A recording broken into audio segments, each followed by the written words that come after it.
Hello and welcome to another sneak peek. In this sneak peek, you will see our progress as far as what we are going to discuss in our upcoming episode. And the upcoming episode is going to be specifically talking about how to display information back to the user.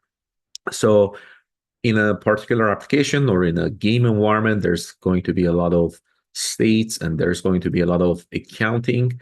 And somehow we do want to incorporate those things as information feedback to the user. I'm going to run away from that NPC. I don't want it to kill me.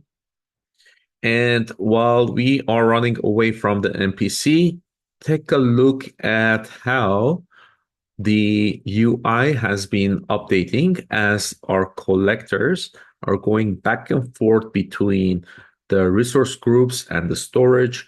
And as they are storing more resources into the storage, the accounting is being updated and displayed properly to the user. Similarly, over here, you notice that the player is going to pick up the resources from the storage.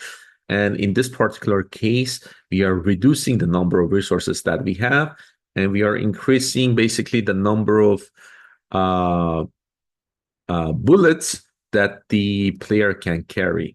And if I go ahead and get into the attack mode, I can start consuming those bullets now, and they would reflect accordingly based on the consumption of the bullets.